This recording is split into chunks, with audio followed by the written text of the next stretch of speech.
Okay, so I'm going to walk you through how to use eSearch to find academic articles or scholarly articles, sometimes called peer-reviewed articles, for the papers that you're working on.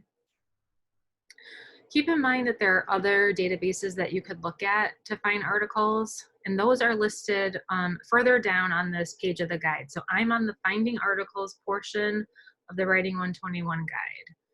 As you scroll down, you're going to see some other multi-subject databases and then some current controversy databases. So if you're researching a topic that's sort of like a hot topic like climate change or something like that, you could use one of these. And then some frequently used subject-specific databases. They all work in generally the same way, where you're going to type in keywords and it's going to retrieve results from a variety of sources.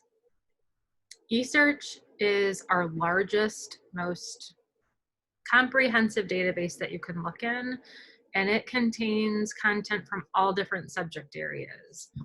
So it can be overwhelming sometimes because it might find a lot of results. And my goal is to sort of walk you through how to weed down those results so that they're more manageable. So I am going to search for the topic of social media and body image. So I'm just going to type those words in here.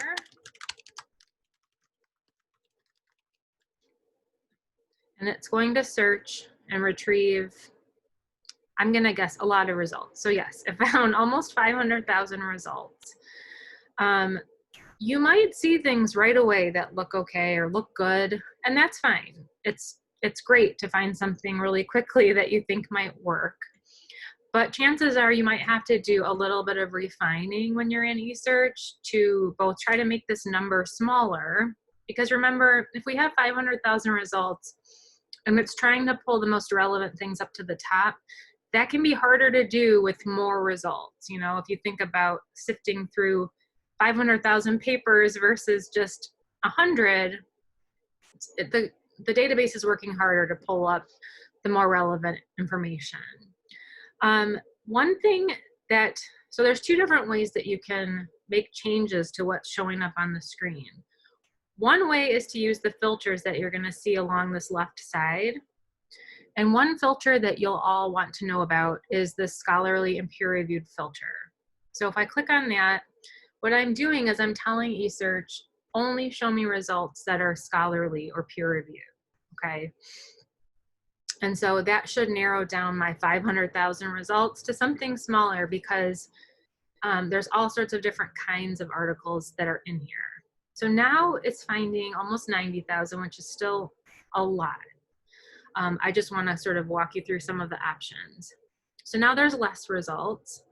Some other filters that you might want to look at are the publication date filter. So you could say, you know, I only want to see articles from the last 5 years. I wouldn't do something so extreme as to say the last 12 months, unless you're doing research on something that is very recent.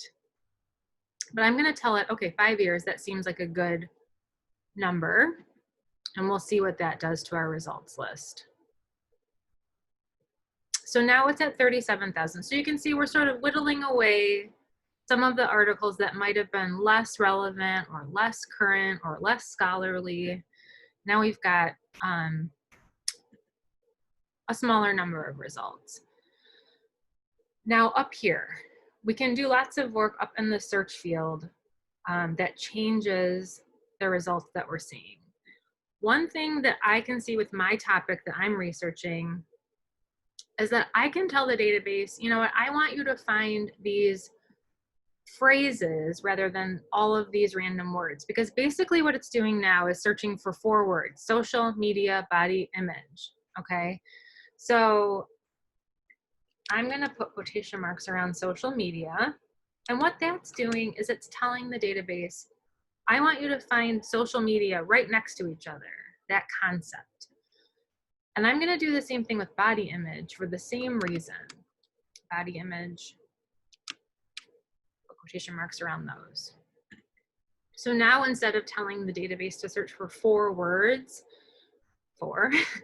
we're telling it to search for 2 basically two concepts or two different phrases. And you only want to do this in cases where it makes sense. So you wouldn't want to put quotation marks around words that you don't need showing up next to each other, but you would want to put quotation marks around words that make sense to show up next to each other, like climate change or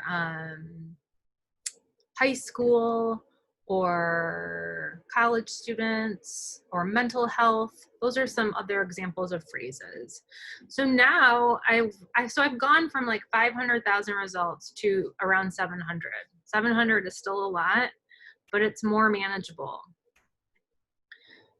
If you have a results list like this, you could get even more specific. I could type in, you know, social media and body image and adolescents, or and women, or and college students, and narrow it down even further. But for the sake of walking you through how to use eSearch, I'm going to leave it here. So now we've got a list of results.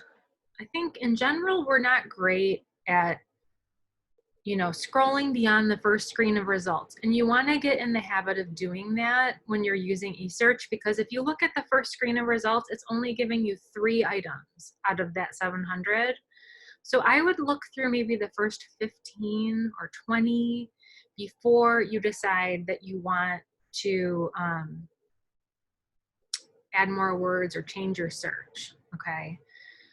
So now almost all of the results that you get here, or all of them in theory, you should be able to get to the full text of these articles. So if we, I'll go to the third one here. So if we go to preview, we're gonna get an abstract or a summary of what the article's about. Reading that is gonna help you decide if you wanna look at the full text of the article. So I'm gonna say, yeah, this looks good. I wanna see the full text. When you click on full text, it's going to ask you to log in to the system with your NetID and password. If you've already done this recently, it will, whoa, it's got really big here. Let's see if we can make this smaller. Okay, there we go. Let's make it smaller. There we go. So here's the article that we're looking for. The page that it links to when you click on full text will vary depending on which database we have that owns it. So at this point, when you get to this page where you should be seeing the whole article, you want to look for something that says PDF or full text, and that will allow you to view it, to view the whole article. So here we are. Here's the full article that we were looking for. If we look here, it's showing us the page numbers. It's about 20 pages long, and that's pretty standard. I have another video on this guide that explains what a scholarly or peer-reviewed article is and the different parts of it, just so you can make sense of what it is that you're looking at. But for the sake of understanding how to find these sources, this is how you do it. So remember, let's go back here to our search results. Where's our search results? So remember, there's lots of different ways that you can refine the results that are coming up.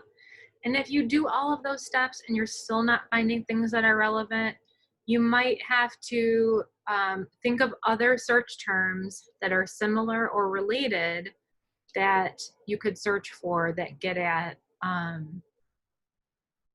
the topic that you're researching, okay? One final note is if you're having a hard time with any of this, please don't hesitate to ask for help. I have a lot of help links on the research guide, but also almost all of the pages on the library website, including eSearch, have a link to the Ask a Librarian chat. So that's right over here in the corner on the right side.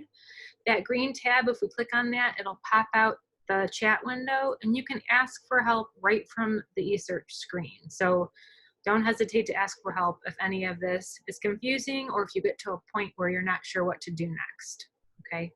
Good luck with your research and have fun.